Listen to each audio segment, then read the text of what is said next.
Kapag hindi niya naayos ang problemang ito, may posibilidad na magpalit tayo ng presidente at hindi niya matapos ang termino niya. Hindi siya papayag talaga na wala siyang magawa. Kasi kung wala siyang magawa dito, magagalit talaga ang taong bayan. Pero may mga nakikita ako talaga malalapit sa kanya na talagang lalabas ang totoong mga pangalan na ma-involve talaga sa korupsyon. Isang nakakakilabot at nakakatakot na hula. Tatalakayin natin ang mga matinding pahayag ni Jovi Vargas, isang kilalang manghuhula sa Pilipinas. Ayon sa kanya, may mga pangyayaring magpapaigting ng kaguluhan sa politika, lipunan, at mismong kapalaran ng bansa. Kaya huwag na nating patagalin, narito ang 10 na nakakakilabot na hula ni Jovi Vargas para sa Pilipinas. Pang-10, mga artista sa politika.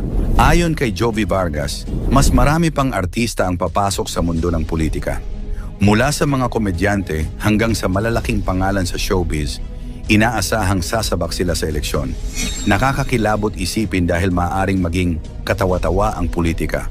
Pero sa kabilang banda, posibleng lumakas ang kanilang suporta mula sa mga tagahanga. Pang-9, bagong skandal na lalabas.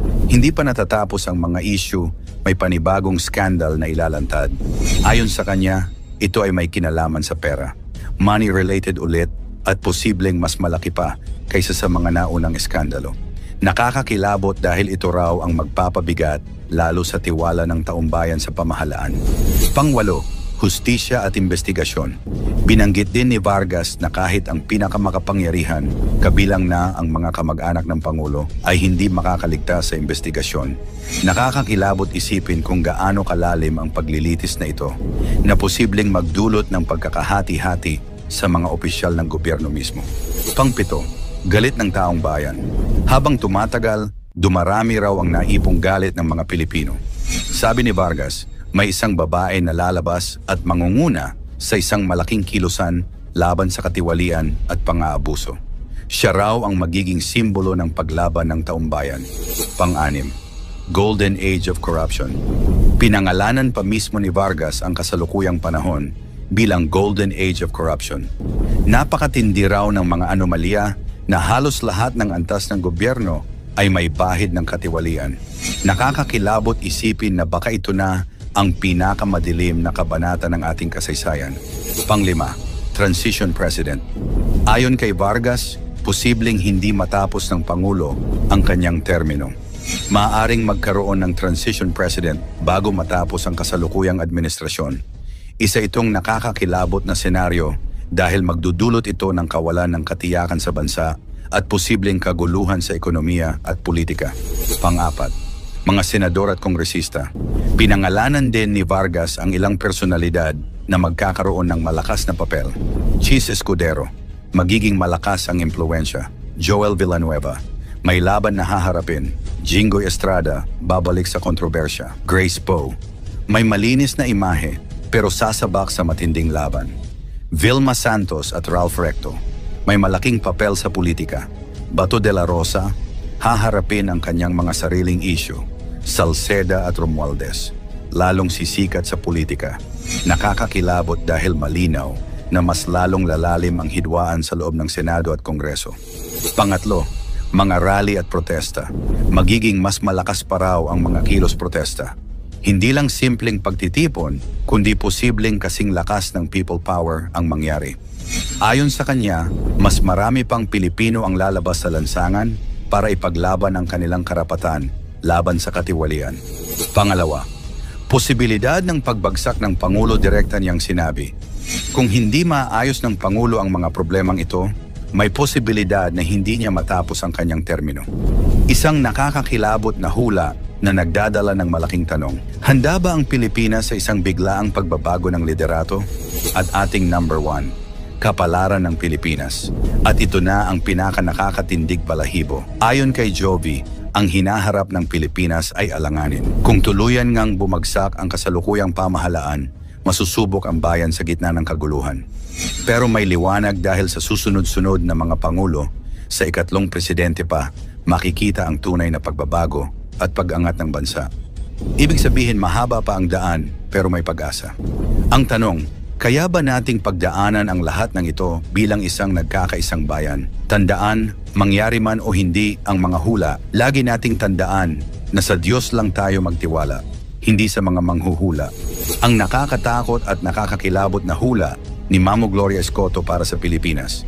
Isang nakakakilabot at nakakatakot na hula ni Mamo Gloria Escoto bago matapos ang taong 22 na kilala bilang isang prophetic witch.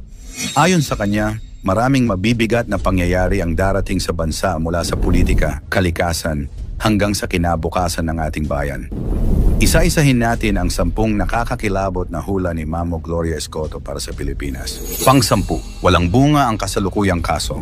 Ang mga controversial na kasong iniimbestigahan laban sa ilang malalaking personalidad ay hahantong sa wala.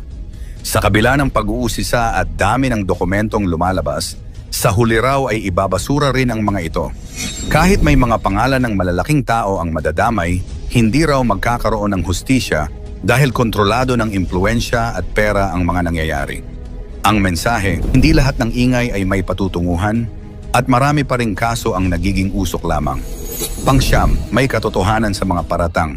Ngunit hindi ibig sabihin na lahat ay peke. Nakakakilabot dahil ayon kay Mamo, totoo raw ang ilan sa mga paratang na ikinakabit ngayon sa mga opisyal.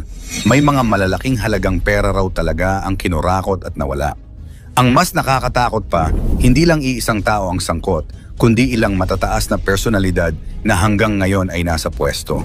Ito raw ang dahilan kung bakit mahirap maresolba ang kaso dahil parang lahat ay nagtatakipan ng kasalanan. Pang-8, pagkakulong ng isang mataas na opisyal.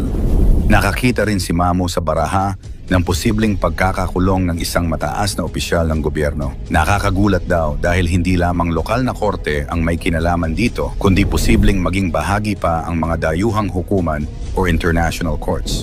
Kung mangyayari ito, magiging malaking dagok sa reputasyon ng bansa. Magbubukas ito ng tanong, hanggang saan kayang ipagtanggol ng mga nasa kapangyarihan ang kanilang sarili laban sa batas? Pang-7, pagkawala ng yaman ng Pilipinas. Isa sa pinakamalungkot na hula ni Mamo ay ang patuloy na pagkawala ng yaman ng Pilipinas. Marami na raw ang nawala at baka dumating ang panahon na magigising na lang tayo na hindi na atin ang sariling bansa. Ayon sa kanya, hindi ito laging dumadaan sa mata ng publiko. Maraming ari-arian at likas yaman ang tahimik na naibebenta o naipapasa kamay ng mga banyaga. Nakakakilabot isipin na habang abala ang mga tao sa pang-araw-araw na problema, unti-unti namang nauubos ang kayamanan ng bayan. Pang-6, sunod-sunod na bagyo at malalaking baha. Isa pang hula ay ang serye ng matitinding bagyo bago matapos ang taong 2025. Lalo raw apektado ang Northern at Central Luzon kung saan makakaranas ng malalakas na ulan at pagbaha. Nakakakilabot dahil wala raw makakatakas dito mayaman man o mahirap. Ang mga taniman ay masisira, mga tahanan ay liliparin, at maraming pamilya ang maiiwan sa evacuation centers. Ayon kay Mamo, ito ay paalala na ang kalikasan ay hindi matitinag ng kapangyarihan o pera. Pang-5, pagsabog ng isang bulkan. Nagbabala rin siya tungkol sa muling pagsabog ng isang bulkan. Hindi raw ito ang Taal, kundi isang bulkan na muling gigising matapos ang mahabang panahon ng pananahimik. Bagamat wala raw inaasahang malaking bilang ng namamatay, mananatiling delikado at magdudulot ng takot at pinsala sa kabuhayan ng mga taong nakatira malapit dito. Nakakakilabot isipin na kahit gaano kahanda ang tao, hindi pa rin kayang pigilan ang galit ng kalikasan. Pang-4, isang malakas na lindol na nagkatotoo. Ito ang pinaka nakakakilabot sa lahat dahil tumama na ang kanyang hula. Matagal nang sinabi ni Mamo na bago matapos ang taon, isang malakas na lindol ang yayanig sa Visayas. At nitong nakaraang linggo, nangyari nga ito. Isang napakalakas na lindol ang nagdulot ng pagbagsak ng mga gusali, pagkasira ng infrastruktura, at matinding takot sa buong rehiyon lalo na sa Cebu. Maraming tao ang natabunan sa gumuhong gusali, ang iba naman ay naiwanang stranded, at halos buong komunidad ang nawasak.